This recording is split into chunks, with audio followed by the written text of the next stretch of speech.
Now, let's go ahead and say, okay, we're gonna need to, let's go ahead and just print like a text file that just has the student name, rating, and comment. That way it's really easy.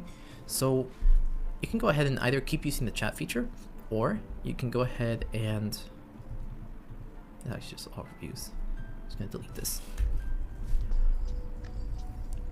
Over here, I'm going to go ahead and just do Command K.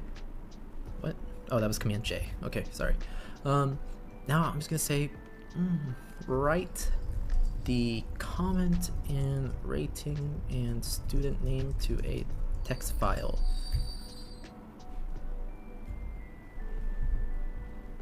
Whoa. Okay. Oh, that's funny. Okay. I wasn't planning to show you this yet. But basically, Cursor can write commands for you. So what it was telling, it basically wrote a command that takes the output and inserts that into a text file using our shell. The problem here is that I'm not going to run it just because this actually isn't all the data. As you can see, there's 33 more items. So yeah, be careful where you're pointing. Let me just go ahead and delete this. And let me go ahead and write it over here again.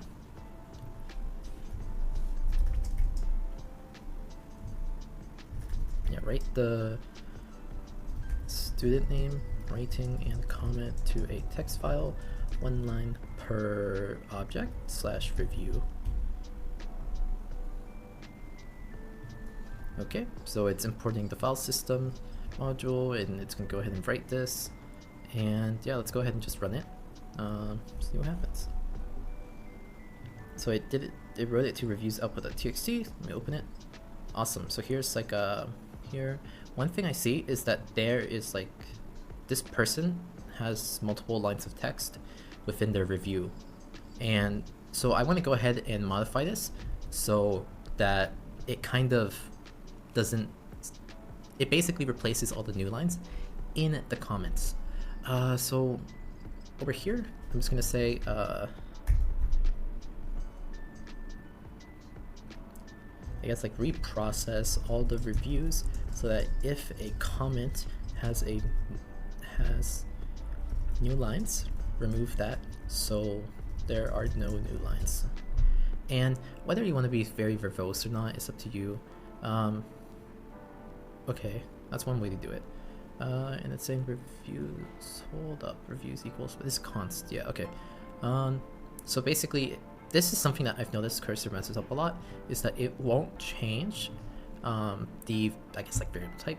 So basically const means that you can't re-declare reviews, but you can, obviously modify it in ways that don't change the actual object it points to. That's more of like a TypeScript or a JavaScript thing. So, I can just change const to let, and that will work. But really, if you see an error and you don't know what's up, just try asking Cursor. So let's go ahead and see. Let's run it. And let's go ahead and open this file. Okay, cool. Now we don't see anything. I think this might mess up the... If we're just stripping the new line, are we replacing it with a space? Okay, we are. That's good. And honestly, what you can do is, if you don't know Regex, you can just kind of add it to chat, or kind of, and just kind of go like, what's going on here?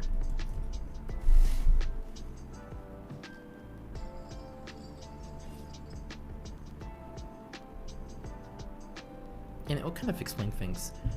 So it's nice when you're like kind of being exposed to a new library with different APIs, or just you're just kind of picking up a new language. So this is working well. That's awesome. And now we have this little text file. Okay, great.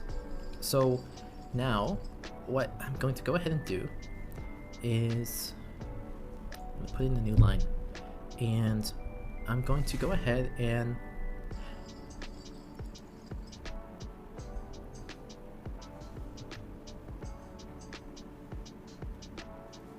I'm going to go ahead and introduce Composer, which is, it's kind of different than chat just because it can modify a lot more files directly. So you can press Command I and I'll bring it up, and I have mine docked to the AI pin here, but I don't think that's default behavior. I'm just gonna say refactor this to make it prettier. Before I do that, let me commit this. So let's see. Let me commit this so I kind of can keep track of the refactor, and I'm gonna use Command K just to write that command to commit this. So write a command to, you don't have to say write a command, just I want to commit the changes to index.ts. There we go. Yeah, that works. Perfect. Now I'm going to go in Composer. I'm going to say refactor this. It's kind of messy.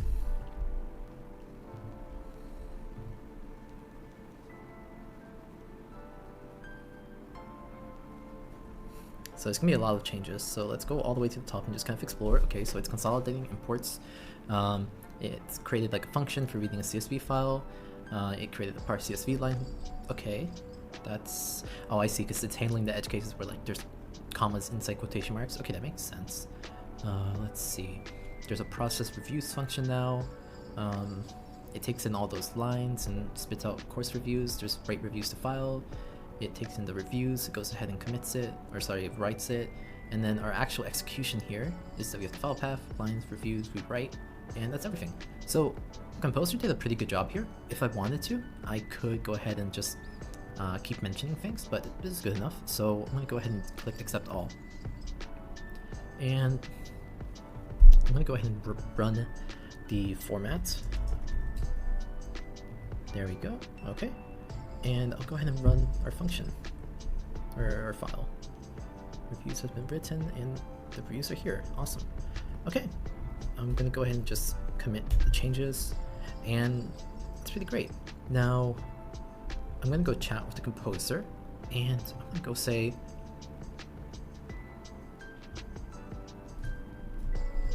I want a simple way to make a call to OpenAI so that I can give it the reviews text file.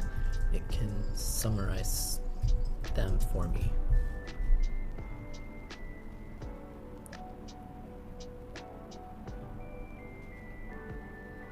So it's just gonna straight up make these changes. It's adding imports for Axios, and while Axios can work, I don't want to install Axios. Also, I have fetch, so I'm not sure why I'd want to use Axios.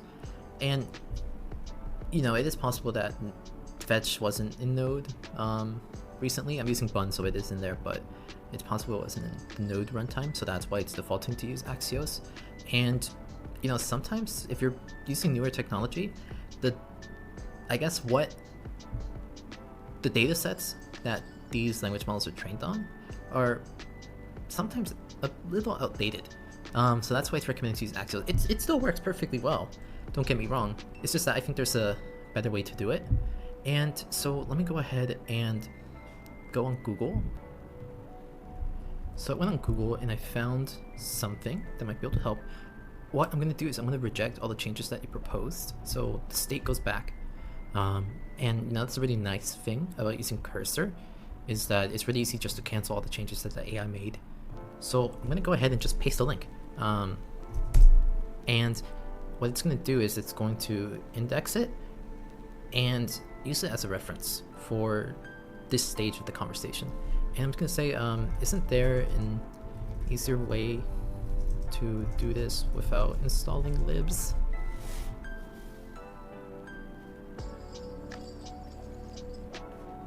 See, especially if you're using Bun, which has built-in fetch support. Yeah.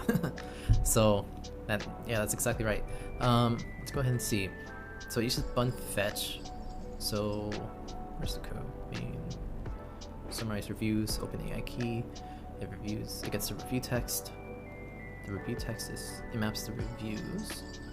Oh, I just wanted it to read the txt file. But so it's calling summarize reviews here. Okay. I mean, that's fine, but well, I can change it. I can say instead of taking reviews as a function param, read the txt file. And that's the great thing. You can kind of go back and forth until you get a solution that you really like. So it's not just about getting the perfect solution instantly. You do have to do some back and forth if you have opinions or kind of a certain style that you want. So let's go ahead and see. Okay, it's nice. So it gets the output path, and then here it reads it. Okay, cool. Let's try this. And I haven't put my OpenAI AI key here, so it should throw this error. Let's find out.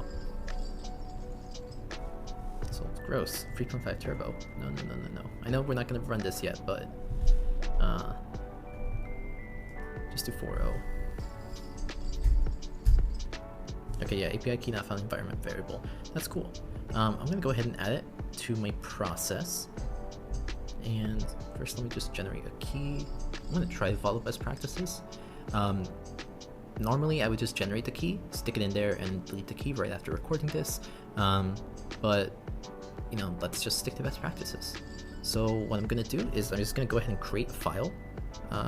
Just call it .env. That's where I can store some environmental variables. I like to use touch commands. You can also go ahead and, you know, right-click in the file tree, create a new file. I just think it's easier to write touch.env. And I'll go ahead and get a API key. 1 second.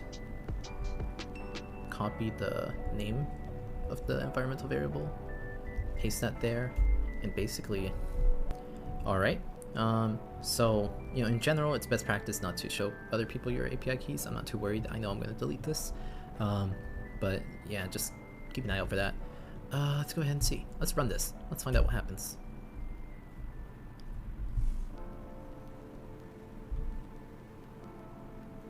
Okay. Review summary. Overall, the course on AI tools received highly positive reviews with a few areas for improvement. Let's see. Okay, it's detailed and that's cool. Practical examples, and it's a good starting point. Okay, but where's the areas for improvement?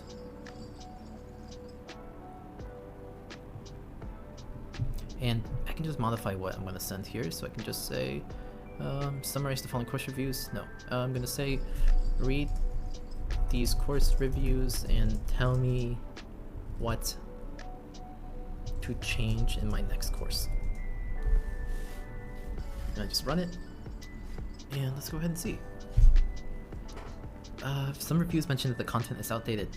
Hey, I'm working on that. Cursor, I mean, it just, you know, blew up this month. I absolutely love it. Great. Up to date, perfect. People want advanced materials. Okay. We can do that. We can do some crazy refactoring. Alright, cool. How it applies to React. I mean, it's more of a general tool, but we can get into that. That's a great idea. Okay. So, something that I want to address, and you know, I haven't really addressed it in previous parts of the course, I didn't want to get there, is that the default kind of prompt for all of these models is too verbose. I want my information more concise, you know? It's like, it said, I told it, instead of taking reviews of function program, read the TXT file. I just want it to be like, okay, done. And we can get there. You know, it doesn't need to say all this text. Time is money, and this is too long. So you can go in cursor and settings and cursor settings and go here to, I think it's features, general. You can put rules for AIs, or you can create a .cursorrules file. If you're working in a code base, I like to put .cursorrule files in the code base.